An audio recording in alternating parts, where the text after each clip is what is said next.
సినీ కార్మికుల సమస్యల గురించి పెద్దలు ఎలాంటి నిర్ణయాలు తీసుకున్నారు, అసలు ఏం జరుగుతుంది, టాలీవుడ్లో విభేదాలు ఎక్కడి వరకు వచ్చాయి అనే విషయాలు అయితే తెలుసుకుందాం. దీని గురించి అయితే మాట్లాడేందుకు ప్రస్తుతం మనతో పాటు సీనియర్ జర్నలిస్ట్ సిఎస్ రావు గారు ఉన్నారు. నమస్తే అండి. నమస్తే సార్, సినీ కార్మికుల సమస్యలు అసలు ఏంటి, అవి పెద్దలు ఎలాంటి నిర్ణయాలు తీసుకుంటున్నారు, టాలీవుడ్లో చాలా విభేదాలు వస్తున్నాయని చెప్పేసి అయితే ఇప్పుడు బయటకు వస్తూ ఉన్నాయి. అసలు ఆ విభేదాలు ఏంటి, అసలు ఏం జరుగుతుంది? ఇప్పుడు ఇంతకుముందు టాలీవుడ్లో ఏదైనా సమస్య వచ్చినప్పుడు పెద్ద మనిషిగా దాసరి నారాయణరావు గారు వ్యవహరించేవాళ్ళు. ఆయన ఏ సమస్య వచ్చినా కానీ పరిష్కరించేవాళ్ళు, అందరూ ఆమోదం తెలిపేవాళ్ళు, దాంతో సమస్య పరిష్కారం అయ్యేది. ఆయన తదనంతరం సినిమా ఇండస్ట్రీలో సమస్య వస్తే ఎవరు పెద్ద అనేది ఒక పెద్ద చర్చ జరుగుతుంది. ఇప్పుడు కాదు, ఆయన చనిపోయిన మరుసటి రోజు నుంచే ఇది మొదలైంది. అది ఒక మూమెంట్లో తారాస్థాయికి వెళ్ళింది. కొంతమంది చిరంజీవి గారు అంటారు, కొంతమంది బాలకృష్ణ అంటారు, కొంతమంది మా అధ్యక్షుడు ఉన్నారు కదా అని అంటారు. ఇలా రకరకాలుగా చర్చ జరుగుతున్నటువంటి క్రమంలో అప్పట్లో దీని మీద టాలీవుడ్లో భిన్నాభిప్రాయాలు కూడా వ్యక్తమైనాయి. ఇది టాలీవుడ్ పెద్ద అనేటువంటి విషయంలో దాని మీద క్లారిటీ కూడా ఇచ్చారు చిరంజీవి గారు. ఏమి ఇచ్చారు? నేను టాలీవుడ్ పెద్దనేం కాదు, ఆయన అభిమానులకి చెప్పారు, టాలీవుడ్ పెద్ద అని చెప్పి మీరు అనొద్దు, నేను కేవలం టాలీవుడ్ బిడ్డను మాత్రమే, సినిమా పరిశ్రమ బిడ్డను నేను, అంతే తప్ప నేను పెద్దనేం కాదు అని చెప్పి కార్మికులకి ఏదైనా సమస్య వచ్చినప్పుడు ఖచ్చితంగా తన శాయశక్తులా ప్రయత్నించి పరిష్కరిస్తానని చెప్పారు ఆయన. ఆ క్రమంలో అప్పుడు కరోనా అప్పుడు సమస్యలు వస్తే ఆయనే కొంతమందికి ఆహార పదార్థాలు కానీ ఏం కావాలన్నా అవి కూడా అందించారు. ఆయన సహాయ సహకారం అందించారు, ఆయనకి చేత అయింది చేశారు. అది ఇప్పుడు వచ్చినటువంటి సమస్య ఏంటి? కార్మికులకు 30% వేతనాలు పెంచాలి, ఇది డిమాండ్. ఈ డిమాండ్ తోటి సినీ కార్మిక ఫెడరేషన్ సమ్మె ప్రకటించింది. దీంతో సినిమాలన్నీ బంద్ అయిపోయినాయి, షూటింగ్స్ ఎక్కడా లేవు. ఈ సినీ కార్మిక ఫెడరేషన్ బంద్ ప్రకటించిన తర్వాతనే పవన్ కళ్యాణ్ సినిమా ఉస్తాద్ భగవత్ అనేది సినిమా షూటింగ్కి బాంబే నుంచి ఒక టీంని దించారు. ఆ షూటింగ్కి అంత పెద్ద టీం దిగినప్పటికి కూడా ఇక్కడ ఉండేటువంటి కార్మిక ఫెడరేషన్ అడ్డుకుంటే ఇంకా నా సినిమా షూటింగ్ని ఆపేసేసారు. అది చూసిన తర్వాత మిగతా వాళ్ళు కూడా సినిమాలు బంద్ చేసేసారు. అయితే ఎన్ని రోజులు బంద్ చేస్తారు సినిమాలని? సినిమా బంద్ చేస్తే కార్మికుల పరిస్థితి ఏంటి? లేదా హీరోలు షెడ్యూళ్ళు ఉంటాయి కదా, నటులకు సంబంధించిన షెడ్యూళ్ళు ఉంటాయి కదా, అవి అడ్జస్ట్ కావాలి కదా. ఎలా అడ్జస్ట్ అవుతాయో ఇలా వాయిదా పడుతూ పోతే, పైగా ఆన్గోయింగ్ ప్రాజెక్ట్స్ ఉన్నప్పుడు కొన్ని కోట్ల రూపాయలు పెట్టుబడులు నిర్మాతలు పెట్టుంటారు కదా. పెట్టినప్పుడు ఆ ప్రాజెక్ట్ ఆగిపోతే దానికి ఇంట్రెస్ట్లు ఏంటి, ఆ సినిమా మీద ఉన్నటువంటి హైప్ ఏంటి, ఇవన్నీ చాలా ఎఫెక్ట్ పడతాయి దాని మీద. సో అంతిమంగా నష్టపోయేది ఎవరు? నిర్మాత. ఇప్పుడు నిర్మాతలు ఏంటి, కార్మికుల సమస్యలు పరిష్కరించడానికి వాళ్ళు చర్చించారు. చర్చించిన తర్వాత ఏం చెప్పారు? మేము 30% పెంచలేము, ఒక 10% ఏదన్నా పెంచగలుగుతాం తప్పి అంతకు మించి పెంచలేము. ఇప్పుడు 30% పెంచితే కనుక టాలీవుడ్లో సినిమాల నిర్మాణం అనేది కష్టమవుతుంది. ఇప్పటికే సాఫ్ట్వేర్ ఇంజనీర్లకు వచ్చినంత వస్తుంది నెలదిరిగేటప్పటికి మీకు ఆదాయం, కాబట్టి 30% పెంచడం అనేది ఇంపాసిబుల్, జరగనటువంటి పని అని చెప్పి నిర్మాతలు చెప్పారు. దాని మీద ఫెడరేషన్ వాళ్ళు మరింత ఆగ్రహానికి గురయ్యి ఫిల్మ్ ఛాంబర్ దగ్గరికి వచ్చి జాగో తెలంగాణ, హటావో ఆంధ్ర అని చెప్పేసి నినాదాలు చేశారు. దీంతో ప్రాంతీయ విభేదాలకి కేంద్రంగా మారింది ఇప్పుడు ఫిల్మ్ ఛాంబరు. అక్కడికి వచ్చినటువంటి వాళ్ళు ఎవరు? తెలంగాణ 24 ఫ్రేమ్స్ వాళ్ళు. తెలంగాణ 24 ఫ్రేమ్స్ అని ఒక కమిటీ ఉంది, అసోసియేషన్. వాళ్ళు వచ్చి అసలు మాకు చెప్పకుండా మీరు సమ్మె ఎందుకు ప్రకటించారు? సినీ కార్మికుల ఫెడరేషన్ అనేది ఆంధ్ర వాళ్ళ ఆధ్వర్యంలో నడుస్తుంది, మొత్తం ఆంధ్ర వాళ్ళే నాయకత్వం వహిస్తున్నారు, మాకు చెప్పకుండా మీరేంటి అని చెప్పి వాళ్ళు విభేదించారు. తెలంగాణ ఫిలిం ఛాంబర్ అని ఒకటి ఉంది, అదేమంటుంది, మాకు చెప్పకుండా అసలు తెలుగు సినిమాకు సంబంధించి సమ్మెలు ఇవన్నీ కూడా మాకు అసలు ఇంటిమేట్ చేయకుండా, మాతో చర్చించకుండా, మమ్మల్ని సంప్రదించకుండా మీరు ఎలా చేస్తారని చెప్పేసి అది అడుగుతుంది. సో దీంతో ప్రాంతీయ విభేదాలు వస్తున్నాయి. ఈ టాలీవుడ్లో చాలా కాలం నుంచి కూడా, రాష్ట్రం విడిపోయినప్పటి నుంచి కూడా ఇలాంటి విభేదాలు వస్తూనే ఉన్నాయి. ఎందుకు? కేసీఆర్ గారు ఏం చెప్పారంటే, మన యాస మన భాష అనేది సినిమాల్లో ఉండటం లేదు, అంతా ఆంధ్ర వాళ్ళ రాజ్యం అయిపోయింది సినిమాలో అని చెప్పి ఆయన చెప్పారు.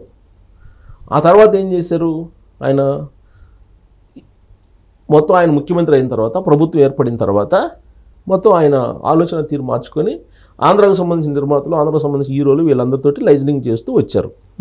ఏదైనా సభలో సమావేశాలు పెట్టినప్పుడు, తెలుగు భాషకు సంబంధించినటువంటి సభలు పెట్టినప్పుడు కూడా ఆదరించి వీళ్ళందరినీ దగ్గర చేర్చుకున్నారు సినిమా ఇండస్ట్రీని.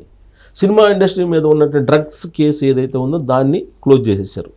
హైకోర్టు కూడా ముట్టికాయలు వేసింది. అప్పుడు మీరు ఈ డ్రగ్స్ కేసుని సంబంధించి విచారణ ఎంతవరకు వచ్చింది, దానికి సంబంధించి ఫైల్ లేదంటే అవి తగలబడిపోయాయని చెప్పారు 2018 ఎలక్షన్కి ముందు.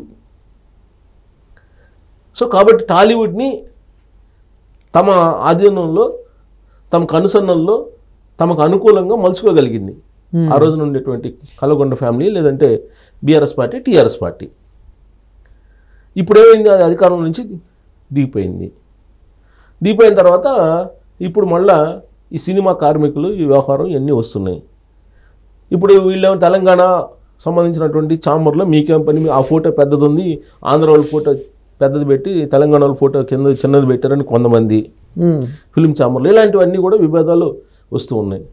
అట్ ద సేమ్ టైం ఇంకోటి ఏంటంటే ఆంధ్రాకు సంబంధించినటువంటి వాళ్ళు కొంతమంది, మీరు ఆంధ్రాకి ఎందుకు రారు, మీరు ఆంధ్రాలో మీరు రెవెన్యూ వస్తుంది మీకు, మరి ఆంధ్రాకి సినిమా ఇండస్ట్రీని ఎందుకు మీరు తరలించట్లేదు, మీరు హైదరాబాద్లో ఎందుకు పెట్టుకుంటున్నారు, ఆంధ్ర వాళ్ళ డబ్బు అంతా తీసుకెళ్ళి హైదరాబాద్లో మీరు ట్యాక్స్ కడుతున్నారు, మీరు ఆంధ్రాకి వస్తారని రారు, ఆంధ్రాకి రాకపోతే మీ సినిమాలు బ్యాన్ చేస్తామని చెప్పేసి అక్కడ కొంతమంది కొన్ని రోజుల పాటు గొడవలు చేశారు, డిమాండ్లు చేశారు.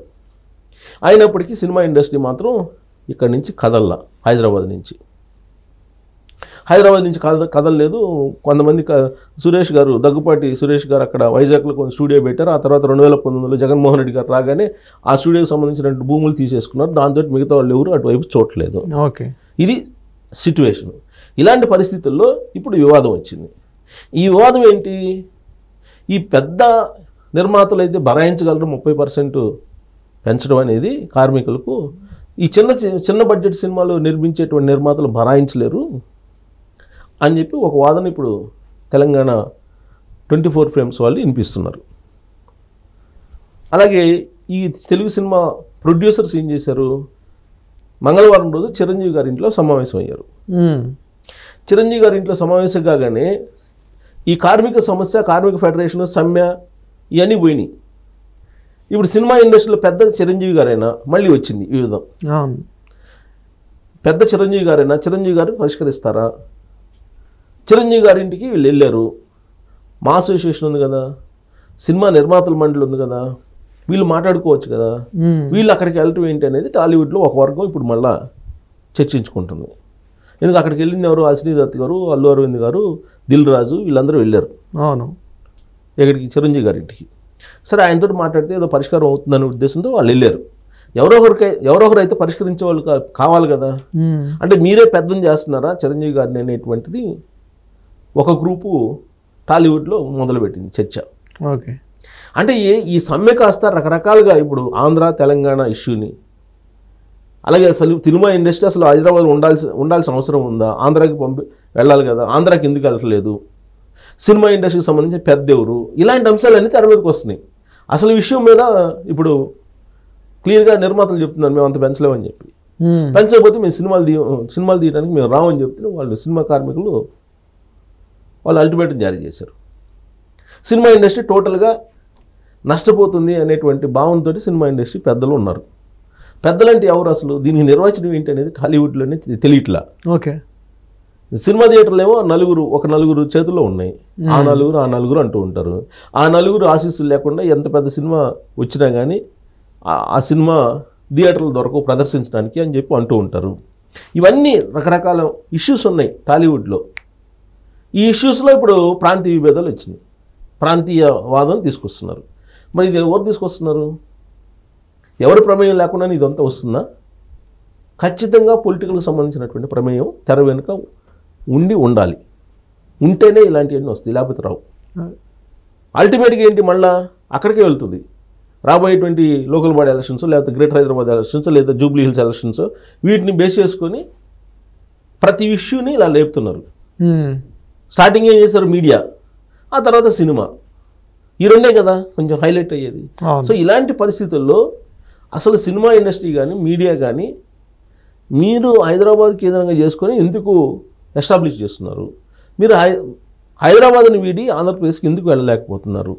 అక్కడ వాళ్ళేమో రమ్మంటున్నారు, వీళ్ళు పొమ్మంటున్నారు. అలాంటప్పుడు ఇక్కడ ఎందుకు ఉంటున్నారు అసలు? ఇప్పుడు హైదరాబాద్లో రిటర్న్ చేస్తున్నారండి, ట్యాక్స్ అంతా తెలంగాణ గవర్నమెంట్కి వెళ్తుంది. ఆంధ్రప్రదేశ్లో వచ్చే రెవెన్యూ మొత్తం కూడా ఇక్కడ ట్యాక్స్లు కడుతున్నారు. మరి అలాంటప్పుడు నష్టం ఎవరికి? ఆంధ్రప్రదేశ్కి నష్టం. అందుకే వాళ్ళు రమ్మంటున్నారు అక్కడికి. మేము భూములు ఇస్తాం, మీరు రాండి, స్టూడియోలు కట్టండి అని చెప్తున్నారు, కానీ పోవట్లా. ఇక్కడేమో జాగో తెలంగాణ, హటావో ఆంధ్ర అంటున్నారు. సో ఇంత వెళ్ళిపోండి మీరు అని చెప్పి అంటున్నా కానీ ఈ సినిమా పెద్దలు కనీసం అక్కడ కొన్ని స్టూడియోలన్నా ఏర్పాటు చేయట్లేదు. సరే, ఇక్కడ స్టూడియో ఉంది, ఎప్పటి నుంచో పెట్టారు, కనీసం ఇక్కడ స్టూడియోలు పెట్టినా కానీ నెక్స్ట్ అక్కడైనా పెట్టాలి కదా. అసలు అటువైపు చూడట్లేదు. అటువైపు చూడనటువంటి పరిస్థితులు ఇప్పుడు ప్రాంతీయవాదం వచ్చి నెత్తిన కూర్చుంది మళ్ళీ ఇంకోసారి. ఆల్రెడీ తెలంగాణ ఉద్యమ సమయంలో అన్నీ ఫేస్ చేశారు, ఇప్పుడు మళ్ళా వస్తుంది. దాంట్లో భాగంగా అసలు కేసీఆర్ గారు అధికారంలో ఉన్నప్పుడు తెలంగాణకు సంబంధించినటువంటి హీరోలు కొంతమంది ప్రమోట్ చేసే ప్రయత్నం చేశారు, కానీ అది వారసత్వంగా వచ్చేదే కాదు కదా. అది సినిమాకు సంబంధించి చాలా పారామీటర్స్, చాలా మెజర్మెంట్స్ ఇవన్నీ ఉంటాయి. ఒకే సింగిల్ డేలోనే రారు కదా. సుదీర్ఘమైన ప్రయాణంలో అది ఉంది సినిమా ఇండస్ట్రీ, ఇప్పుడు కాదు కదా, కొన్ని దశాబ్దాల నుంచి వస్తుంది. సో ఇక్కడ యాస, భాష, సంస్కృతి, సాంప్రదాయాలు ఇవి సినిమాలో ఉండాలి ఎక్కువగా అంటే ఇక్కడ ఆంధ్ర వాళ్ళు ఉండకూడదు, ఆంధ్రాకి సంబంధించిన పెత్తనం ఉండకూడదు ఫస్ట్. సో కార్మికుల ఫెడరేషను ఆంధ్ర వాళ్ళ ఆధ్వర్యంలో ఉంది కాబట్టి ఆంధ్ర వాళ్ళ ఆధ్వర్యంలో ఉన్నటువంటి ఫెడరేషన్ పెట్టినటువంటి డిమాండ్లని పట్టించుకోవాల్సిన అవసరం లేదని చెప్పి తెలంగాణ 24 ఫ్రేమ్స్ వాళ్ళు చెప్తున్నారు. ఓకే. సో విభేదాలు అలా ఉన్నాయి. మరి వీటిని పరిష్కరిస్తారా, లేదంటే కనీసం ఈ వివాదంతోటైనా కొన్ని స్టూడియోలను అటు తీసుకెళ్ళి ఆంధ్రప్రదేశ్లో సినీ నిర్మాణం అక్కడ కూడా చేసేలాగా ప్రయత్నం చేస్తారా అనేది చూడాలి. మొత్తం మీద ఇదొక మలుపు. దీంట్లో 2 పరిష్కారాలు రావాలి. ఒకటి, సినిమా పెద్ద ఎవరు అనేది ఒకటి రావాలి. 2, వీళ్ళు అసలు ఇక్కడి నుంచి అక్కడికి ఎందుకు మూవ్ కావట్లేదు, కొంతవరకైనా పూర్తిగా కాకపోయినా దీనికి పరిష్కారం కావాలి. అలాగే సినిమా కార్మికులు 30% పెంచమంటే అంత పెంచే పరిస్థితి లేదని చెప్పి చెబుతున్నారు. అంటే ఏది చేసినా ఆ నలుగురు చేతిలోనే సినిమా ఇండస్ట్రీ ఉంది. మరి ఆ నలుగురు ఆంధ్రప్రదేశ్కి వెళ్తారా, లేదంటే ఇక్కడే ఉంటారా, ఇక్కడే ఉండి ఇలానే కొనసాగిస్తారా? దీనికి పరిష్కారం సమీప భవిష్యత్తులోనే రాబోతుంది, వచ్చే అవకాశాలు ఉన్నాయి. కోమటిరెడ్డి వెంకటరెడ్డి గారు సినిమాటోగ్రఫీ మినిస్టర్ తెలంగాణ, ఆయన చాలా క్లియర్గా చెప్పారు, సినిమా రిలీజ్ అప్పుడు మీకు టికెట్లు పెంచుకునే అవకాశం ఇస్తున్నాం, బెనిఫిట్ షోలు వేసుకునే అవకాశం ఇస్తున్నాం, కాబట్టి మీరు కార్మికులకి వేతనాలు పెంచడానికి మీకున్న అభ్యంతరం ఏంటి? మేము తెలంగాణ ప్రభుత్వం మేము టికెట్ల ధరలు పెంచుతున్నాం కాబట్టి మీరు వాళ్ళకి వేతనాలు పెంచండి అని చెప్పారు. చెప్పి ఆయన ఢిల్లీ మరి కార్యక్రమాలకి వెళ్ళిపోయి నేను వస్తాను, మళ్ళీ వచ్చిన తర్వాత మాట్లాడదాం దీని గురించి అని చెప్పి ఆయన వెళ్ళిపోయారు. ఆయనకి సినిమా ఇండస్ట్రీ మీద ఒక రకమైనటువంటి అసంతృప్తి ఉంది. ఆయనకి కాదు, రేవంత్ రెడ్డి గారికి కూడా ఉందండి. అంతకుముందు అల్లు అర్జున్ అరెస్ట్ చేసినప్పుడు కూడా బయటపడింది. సినిమాటోగ్రఫీ మినిస్టర్గా ఆయన బాధ్యతలు స్వీకరించిన తర్వాత కూడా కట్టసీగా కూడా ఆయన్ని అభినందించడానికి వెళ్ళాల. ఆ విషయాన్ని ఆయనే చెప్పాడు. కట్టసీగా కూడా మన అభినందించడానికి రాలేదు సినిమా ఇండస్ట్రీ వాళ్ళు, ఆ స్థాయిలో బీఆర్ఎస్ పార్టీ వాళ్ళతో ఉండిపోయారు వీళ్ళని కామెంట్ చేశాడు ఆయన.